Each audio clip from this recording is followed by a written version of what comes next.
이사야 선지자께서는 그분이 오시면 광야에 꽃이 필 것이다. 백합화가 필 것이다. 그 광야의 사막에 강이 흐를 것이다. 걷지 못하는 자가 뛸 것이고, 보지 못하는 자가 보게 될 것이고, 말하지 못하는 자는 말하게 될 것이고, 그리고 사나운 짐승들이 사람들과 함께 어울리게 될 것이다. 오직 많은 사람들이, 구속함을 받은 많은 사람들이 하나님 그 거룩한 길에서 기뻐 뛰며 살 것이다. 라고 하나님의 그 오심을 대언하신 그 이사야 선지자께서 오늘 우리 예수님처럼 동일하게 두 가지 사건이 있죠. 하나는 수로보니게 여인의 딸을 귀신을 쫓아낸 사건과 뿐만 아니라 앞을 보지 못하는 사람, 말을 더듬는 그 사람을 오늘 주님께서 고치는 장면을 우리가 보게 되어집니다. 항상 치유하는 자체에 초점을 맞추면 예수님을 잃어버립니다. 그 치유하는 분이 누구인가에 대해서 생각을 계속 해야 된다라는 것이죠. 늘 드리는 말씀이고 늘 하는 이야기죠. 혀를 풀리게 하고 보지 못한 자를 보게 하고 듣지 못하는 자를 듣게 하고 귀신 들린 자를 나가게 하는 그분이 누구인가? 그래서 나는 그분을 어떻게 믿을 것인가라는 고민을 하고 있어야 된다는 것이죠. 그 자리에 나아가야 된다는 것이에요. 오늘 주님께서 이방 땅으로 가십니다. 갈릴리 땅이 아니라 갈릴리에서 위로 쭉 올라가야 돼요. 많이 올라가야 돼요. 지금으로 말하면 시리아 지방까지 올라가야 돼요. 여러분 잘 아시는 사도 그때는 사울이 예수님을 믿는 자를 죽이기 위해서 사내들인 공의원의 추천서를 받아서 어디로 막 달려가다가 부활하신 예수님을 만납니까? 다메섹에서 만나죠. 그죠? 그 다메섹이 저 시리아 지방입니다. 아주 위로 올라가야 돼요. 그 강변에, 그 바닷가에 있는 곳이 두로와 시돈 지역이에요. 여러분이 잘 아시는 아합 왕의 이세벨 고향이기도 하죠. 출신이기도 하죠. 근데 주님께서 그 지방에 가신 거죠. 두로 지방으로 가셨습니다. 근데 주님께서 아무도 모르게 하려고 하셨는데 숨길 수가 없더라라고 성경은 증언하고 있습니다. 그러니까 알고 있다는 거, 예수님을 보고 아는 사람들이 소문으로만 들었는데 보기만 봐도 저분이 누구라는 거예요? 예수님을 아는 거죠. 그러니까 메시아를 숨길 수 없다는 거예요. 근데 이상하게 유대 지방에서는 메시아가 숨겨져요. 예수님이 예루살렘으로 들어가거나 어느 지방으로 가게 되면 저분이 예수님이야. 회당에 들어가면 회당장뿐만 아니라 많은 사람들이 저분이 예수님이야. 그래서 저분이 구원자야. 라고 해야 되는데 도리어 반대의 모습을 보이죠. 참남하다. 감히 하나님을 신성 모독한다. 네가 뭔데 하나님의 아들이라 그러냐. 이런 식으로 그죠? 고치니까 네가 바알세불에 힘입어 가지고 네가 귀신을 내어 쫓는 거 아니냐. 별 이상한 질문을 다 가지고 들어와서 어떻게 해요? 예수님을 끄집어내려요. 그런데 오늘 이 두루 지방에 가니까 이방 땅이에요. 다시 말하면 일본 간 거예요. 일본. 일본 간 거예요. 그런데 일본 사람들이 누굴 알아봤다는 거예요? 예수님 알아봤다라는 거예요. 한국 사람은 예수님을 못 알아보는데 일본 사람은 예수님을 알아봤다는 거예요. 다시 말하면 유대 사람들은 저분이 메시아인 것을 모르는데 이 두로 사람은 알았다라는 거예요. 그러니까 한 여자가 나와요. 누구예요? 수로, 시로 페니키아라는 그 족속의 사람인데 그 사람이 나와요. 누구요? 예수님의 소문을 듣고 와서 주님 발 앞에 엎드렸다라고 성경은 말씀하고 있습니다. 자신의 더러운 귀신 들린 자들 하나 여쭤봅시다. 귀신이 있습니까? 없습니까? 귀신이 있습니까? 없습니까? 여러분 안에 정확하게 가지고 계셔야 돼요. 있습니다. 욥기 보세요. 하나님 천상에 회를 주재하고 나서 사탄아 어디 갔다 왔냐 물어보죠. 있어요, 없어요? 있다니까. 인격적으로 있어요. 뿐만 아니라 그건 인격적으로 있기도 하고 인격적이 아닌 상태로 있기도 해요. 귀신은. 그래서 여러분의 심령과 여러분의 인간의 영혼을 파괴해 가기 시작하죠. 그죠? 인격적으로 있기도 하고, 인격적인 아닌 모양에서 있기도 하고. 대표적으로 뭐예요? 대표적으로. 어, 금, 이런 거죠. 금 때문에, 돈 때문에 어떻게 해요? 여러 가지 일들이 벌어지죠. 그죠? 수많은 많은 일들이 벌어지죠. 인격적이 아닌 것에도 불구하고, 아님에도 불구하고, 물질임에도 불구하고, 그 물질에 어떻게 해요? 사람이, 마음이 가서 어떻게 해요? 된다는 것이. 그것이 복합적으로 되어져 있습니다. 인격적으로도 존재하기도 하고, 그냥 사물 자체인데, 저 사물, 물건 자체에 어떻게 해요? 그 물건에 사람이 어떻게 해요? 반응이 된다라는 것이. 반응이 되는 거예요. 끊임없이 내가, 예를 들면, 대통령 되고 싶은 거지. 그죠? 끊임없이 내가 대통령 되고 싶은 거지. 그걸 뭐죠? 그거는 인격적인 게 아니잖아요. 그럼 대통령 자리가 인격적입니까? 아니에요. 근데 그 길에 올라가고 싶죠. 그죠? 국회의원이 되고 싶고. 하다못해 시의원, 군의원이라도 되고 싶잖아요. 그게 어떻게 해요? 인격적인 건 아닌데, 그 인격적으로 사람이 어떻게 해요? 올라가려고 그러죠. 부목사보다는 담임 목사가 좋잖아요. 그죠? 5명 교회보다는 100명 교회가 낫잖아요. 맞아요, 아니에요? 5명 교회 목사가 5명에서 교회 한두 명 목회하는 거하고 100명 교회 목회하는 거하고 어디 가고 싶겠어요? 근데 이게 인격을 가지고 있어요? 인격을 가지고 있지 않죠? 그런데 마음이 어디로 가요? 나도 저기 갔으면 좋겠다. 그런 거죠, 그죠? 항상 이 양선택에서 인생은 항상 선택해야 돼요. 여러분들, 여러분 안에, 여러분 주위에 그러한 것들이 다 포진되어 있어요. 그걸 다른 말로 뭐라 그러냐면 걸림돌이라 그래요. 걸림돌. 스칸달론이라 그러는데 걸림돌. 여러분을 넘어지게 하는 것들이 있어요. 그 넘어지게 하는 것들을 더 말하면 쓴뿌리겠죠. 그것을 여러분들이 어떻게 해요? 비인격적인 것에 대해서 여러분들이 한번 쏘아버리면 인격적인 이 귀신이 여러분을 가만히 놔둬요. 다시 한번 설명해 드릴게요. 인격적인 요 사탄, 요 귀신, 요 놈이 저 비인격적인 것에 마음이 자꾸 사람이 쓰러지잖아요. 넘어지잖아요. 그럼 가만히 놔둬요. 왜요? 내가 작업할 필요가 없어요. 얘를 작업할 필요가 없다고. 아니, 가만히 놔둬도 지 혼자 가다가 쿵 넘어지고 쿵 넘어지는데 굳이 거기서 그물을 치겠어요? 예수 믿고 잘 살려고 하는 사람들에게 뭐가 붙어요? 인격적인 것이 달라붙는 거예요. 그래서 더 예수 못 믿게 하는 거지. 근데 달라붙지 않아도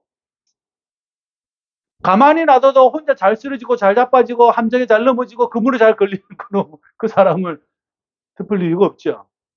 그러니까 여러분이 제일 먼저 뭐부터 정리해야 돼요? 인격적인 아닌 것들. 돈이나 뭐 핸드폰이나 뭐나 이런 게 있을 거 아니에요. 그거부터 정리하셔야 돼요. 거기에 넘어지면 요 인식이 달라붙지도 않아요. 혼자 잘 놀고 있다 생각해서 가만히 놔둬요. 하나님 앞에 정결하게 살기를 원하고 거룩하게 살기를 원하고 하나님을 예수님을 신실하게 믿고자 하는 자들에게 어떻게 해요? 달라붙는 거예요.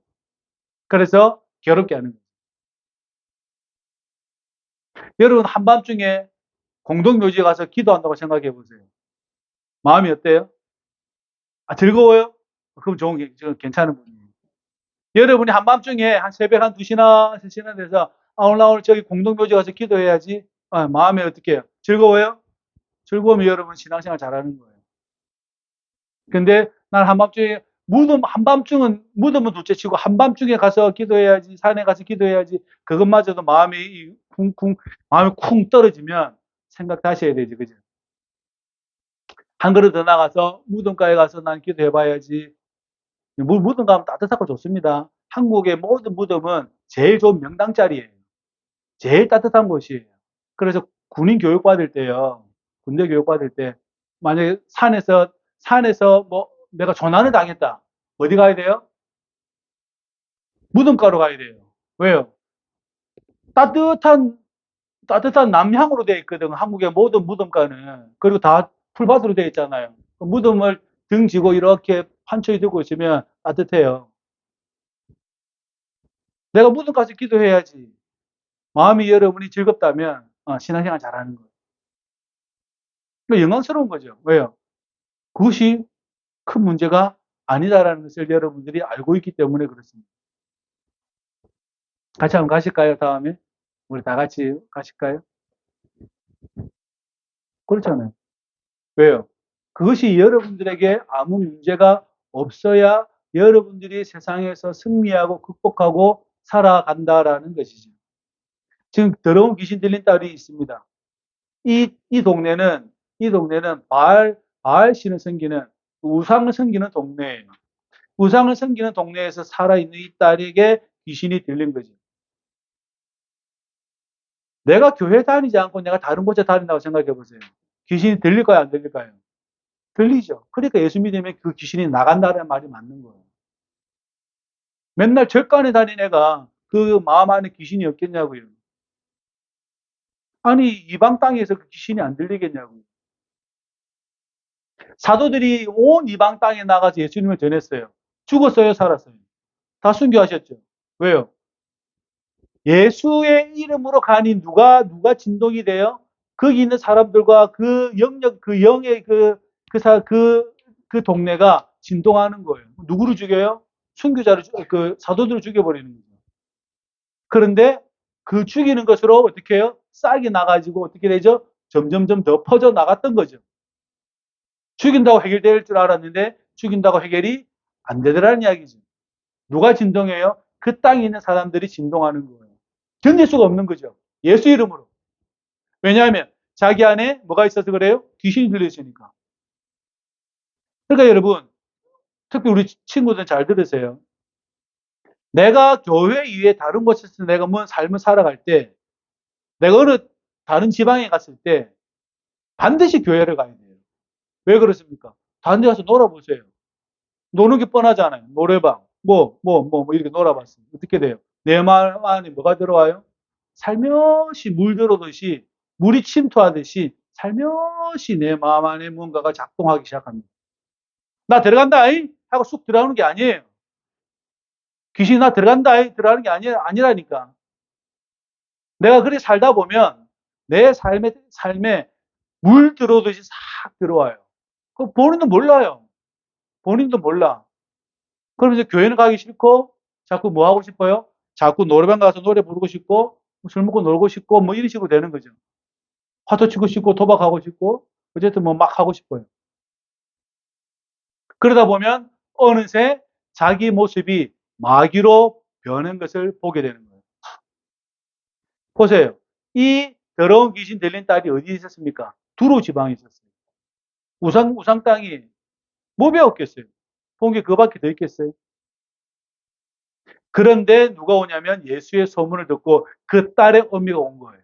예, 거기서부터 문제가 해결됩니다. 와서 제일 먼저 한 게 뭐냐면 엎드렸다라고 표현합니다. 지금 내 삶에 내 가정에 문제가 생겼는데 뭐 했다는 거예요? 예수님께 엎드렸다라는 거예요. 그러니까 다짜고짜 온 거예요. 다짜고짜. 한 번도 일면식도 없고 같이 밥 먹은 적도 없고 그분의 말씀을 들은 적도 없고 어떤 한 적도 없는데 그냥 와가지고 다짜고짜 대자로 넙죽거리고 예수님 살려달라고 그런 거죠. 그러니까 우리의 삶 가운데에 우리는 예수님을 알고 있잖아요. 근데 이 사람은 예수님을 몰라요. 그냥 들은 것 뿐이에요. 그런데 삶에 문제가 있으니까 그분이 메시아시라 그러더라. 그래서 내가 가서 모르겠다, 나는 엎드려야겠다. 와서 엎드린 거지. 자기 딸에게서 귀신 쫓아내 주기를 간청했다라는 것입니다. 우리 삶에 어떠한 문제가 생기거든, 어떠한 방향이 틀어지거든, 아니면 내 삶에 어떤 문제가 생긴다면 반드시 우리는 누구 앞에 가서 엎드려야 합니까? 예수님 앞에 가서 엎드려야 합니다. 문제는 본인이 제일 잘 알고 있어요. 그죠? 그리고 그 해결할 수 있는 유일한 방법은 하나님께로부터 온다는 것도 제일 잘 알고 있습니다. 우리가 그래서 잘 배울 수 있기를 주의 이름으로 부탁을 드립니다. 귀신이라는 놈이 사람 형상 갉아먹는데 제일 잘하는 거거든요. 자기 딸의 문제를, 자기 가정의 문제를 가지고 와서 주님께 알지도 못하는, 한 번도 보지도 못한 그 사람에게, 남자에게 얼굴을 넙죽 머리에 땅에 엎드리면서 자기 딸을 살려달라고 이야기를 합니다. 살려달라고 이야기하는 거예요. 그러니까 뭘 믿은 거예요? 소문을 믿은 거예요.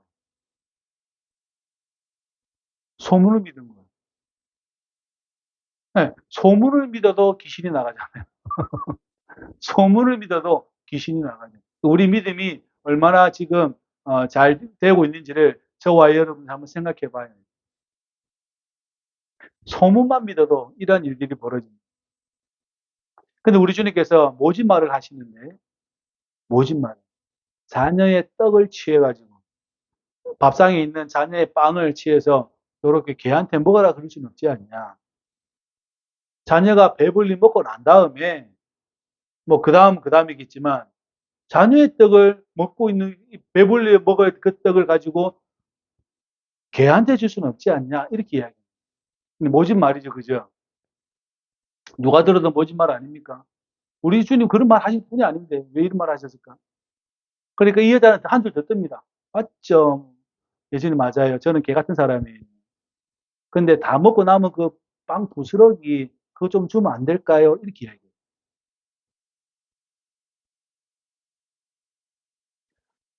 예수님 너무하지 않습니까? 우리 딸이 그렇게 고생하고 나도 이렇게 고생하고 살아서 어? 이렇게 하는데 예수님 그런 심한 말을 해도 되겠습니까? 라고 따지는 게 아니라 한술 더 떠요. 이 사람이 대단한 사람이에요. 술을 보는 이 여인이 대단한 사람이에요. 한술 더 떠요. 맞죠? 저 개입니다. 저 개 같은 인생 살았어요. 그런데 다 먹이고 난 다음에 그 부스러기 남은 거 저한테 좀 주면 안 될까요? 이렇게 이야기해요.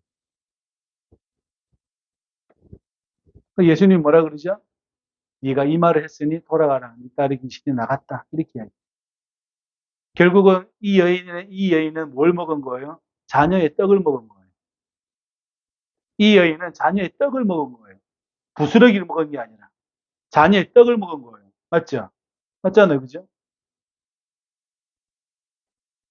예수님이 시험하고자 하셨든지 어떤 마음이든지는 아무도 모릅니다. 왜 모릅니까? 예수님 마음이니까. 그런데도 불구하고 이 여인이 한술 더 떠서 예수님께 간청합니다.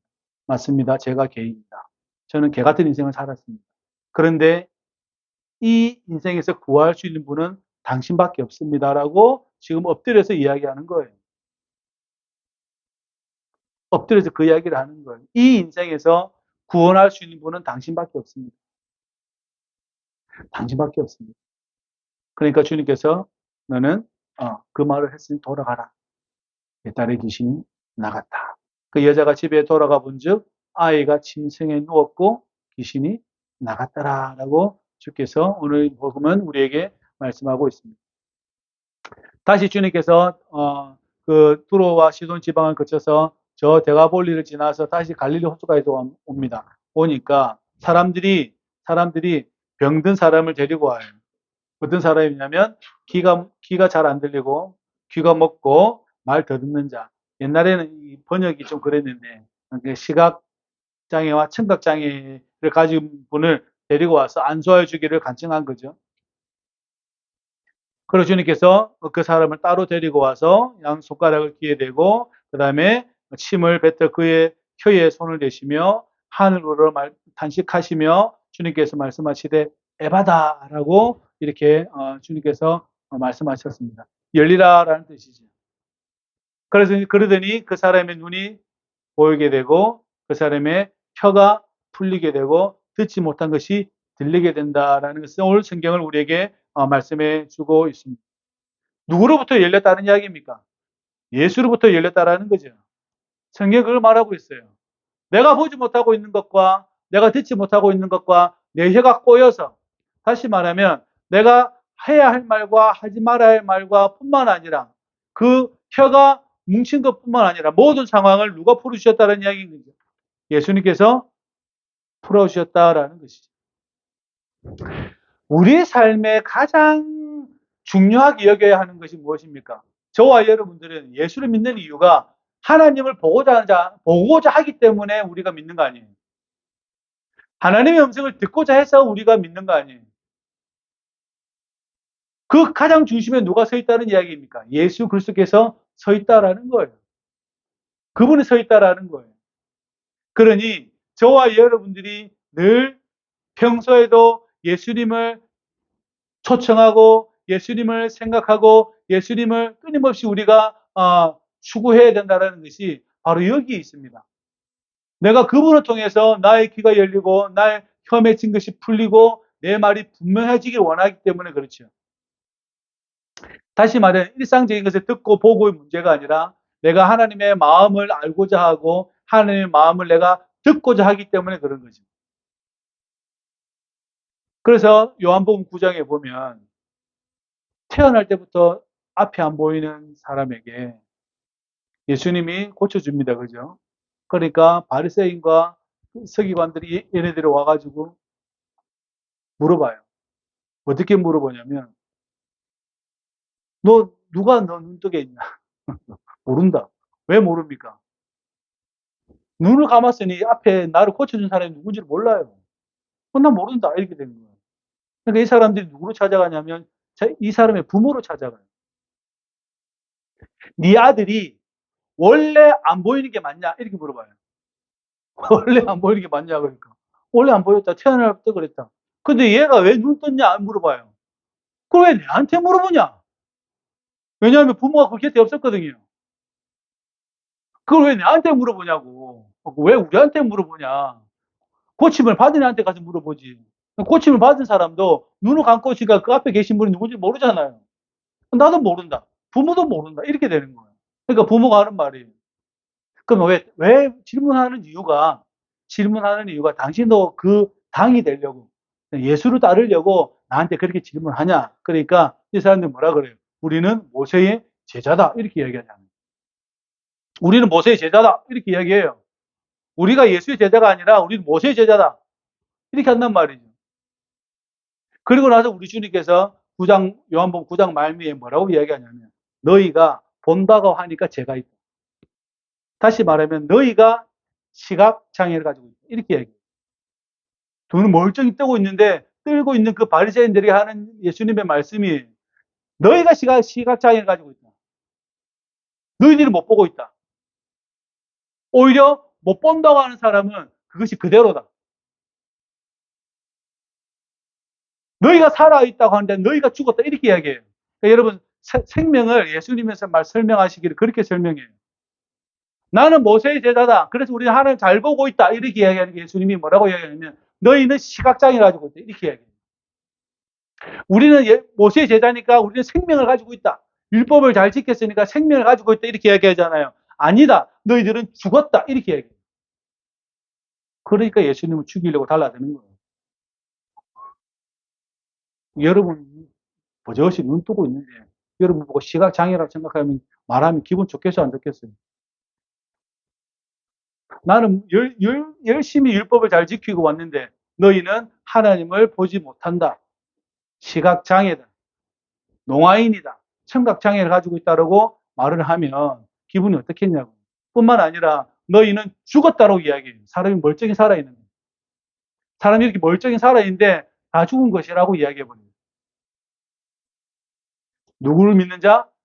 나를 믿는 자는 영생을 가졌다. 이렇게 이야기해요. 사람들이 누구를 죽이려고 그래요? 예수님을 죽이려고 그래요. 우리가 보고자 하는 것은 예수님을 믿고 누구요? 하나님을 보고자 하는 거예요. 우리가 듣고자 하는 것은 예수님을 믿고 하나님을 듣고자 하는 거예요. 그 예수님께서 저와 여러분들 향해서 하는 말씀이에요. 에바다 해주시는 거예요. 그러니까 그게 열려야 합니다. 우리 모두가 열려야 합니다. 저도 열려야 하고 여러분도 열려야 합니다. 계속 열려야 돼요. 그래 여러분 우리가 영원한 생명에 가까이 가지 않겠어요? 또 소유하지 않겠어요? 그리고 주님의 그 상속 받지 않겠습니까? 36절에 주님께서 뭐라고 하냐면 경고해요. 아무에게도 알리지 마라. 아무에게도 알리지 마라. 사람이 알릴까요? 안 알릴까요? 알려요. 다 나가가지고 예수님이 눈 멀고 귀 안 들리고 말 못하는 사람 고쳤다 하고 막 돌아다녀요. 그러니까 사람들이 뭐라 그러냐면 와 대단하다. 저 사람은 모든 것을 잘한다. 잘하였다. 못 듣는 사람도 듣게 하고 말 못하는 사람도 말하게 한다. 하니라라고 이야기해요. 믿겠다는 말입니까? 안 믿겠다는 말입니까? 아무도 믿으려 하지는 않고 단지 말만 그렇게 하는 거예요. 항상 그게 문제예요. 인생은 항상 그게 문제예요. 와, 저분은 하나님의 큰 권능과 은혜를 나타내는 분이시구나. 저분은 메시아시구나. 사람을 어떻게 해요? 낫게도 하고 고치기도 하시고 싸매기도 하시는 분이니까. 이사야 선지자께서 말씀하신 분이 저분이구나. 내가 저분을 믿어야겠다라고 따라가는 게 아니고 참 저분은 잘하는구나. 그래서 나는 어떻게 해요? 나는 내 삶을 살겠다는 거예요. 나는 다시 내 자리로 돌아가겠다는 뜻이에요. 그러니까 여러분, 믿어야 하는 말을 해야 하는데 믿어야 하는 자리로 나아가지 않고 다시 나의 근거로 나의 자리로 돌아가겠다라는 거예요. 그래서 인생의 불행은 항상 여기 있어요. 자기 자리로 돌아가는 사람. 믿음의 자리로 나아가는 사람이 아니라 자기 근거로 다시 백하는 사람, 돌아가는 사람이 제일 불쌍해요. 지금 자기 앞에서 누가 예수 그리스도께서 고치고 싸매셨잖아요. 그 이 싸매신 분이 예언자 이사야를 통하여서 말씀하신 바가 성취되어졌잖아요. 이게 한두 번이 아니라 계속해서 지금 일이 벌어지잖아요. 그럼 어떻게 해야 합니까? 저분은 실로 하나님의 아들이었도다. 누가 얘기했죠? 저분은 실로 하나님의 아들이었다. 누가 얘기했어요? 예수님이 죽고 나신 다음에 누구요? 백부장이. 이렇게 말이 나와야 된다고. 말이 이렇게 나와야 된다고요. 그는 참 잘하였도다. 라고 말을 하는 게 아니라 저분은 실로 하나님의 아들이었다라고 어떻게 해요? 말이 나와야 된다고. 그게 신앙이라고요. 그게 신앙이고 저 사람 잘하는 사람이네. 좀 대단한 사람이네. 다시 내 자리로 돌아가면 신앙이 아니라고. 예수 믿는 모든 사람들이 그것을 잘 배워야 합니다. 백부장처럼 실로 저분은 하나님의 아들이었다. 그 고백이 저와 여러분들 있기를 주의 이름으로 부탁을 드립니다. 그래서 여러분, 우리의 모든 삶을 주관하시는 생사화복을 주관하시는 분 앞에 엎드려 사는 것은 정말 당연한 일입니다. 뿐만 아니라 자녀의 문제, 가정의 문제, 여러 가지 산업의 문제, 뿐만 아니라 건강의 문제, 많은 문제들이 있잖아요. 그죠? 우리는 누구 앞에 엎드려야 합니까? 예수님에게 엎드려야 합니다. 대표적인 사람이 히스기야 아니에요? 히스기야가 이사야 선지자로부터 죽게 되었다는 말을 들으니까 난리가 났어요. 그래서 벽 보고 살죠. 그죠? 그러니까 하나님 다시 연장해 줍니다. 연장해 주시죠. 주님 앞에 엎드리는 거예요. 주님 앞에 내 마음을 끊임없이 계속 드리는 거예요. 끊임없이 주님을 부르는 거예요. 어떻게 불러야 돼요? 다윗의 자손 예수여 나를 불쌍히 여기소서라고 불러야 돼요. 안 부르는 이유가 무엇입니까? 필요가 없으니까 안 부르는 거잖아요. 예수 믿는 사람들은 다윗의 자손 예수여 나를 불쌍히 여기소서라고 계속해서 부를 수 있기를 주의 이름으로 부탁을 드립니다. 그 부를 때에 우리 주님께서는 우리의 모든 간구와 그 기도를 들으시고 해결할 수 있는 능력이 있다는 사실을 저와 여러분 잘 믿을 수 있기를 주의 이름으로 축복합니다. 믿음의 말씀을 선포하시고 여러분의 자리로 되돌아가는 오류를 범하지 않기를 주의 이름으로 부탁을 드립니다. 그것이 성도의 삶이고 그 예수를 통하여서 여러분은 하나님을 보게 될 것이고 그 예수님을 통하여서 여러분은 하나님을 알게 될 것입니다. 그 알게 될 때 어떻게 알게 되냐면 온전히 알게 될 것입니다. 그러한 축복을 누릴 수 있기를 주의 이름으로 부탁을 드립니다. 기도합시다. 고마우신 아버지 하나님 은혜에 감사를 드립니다.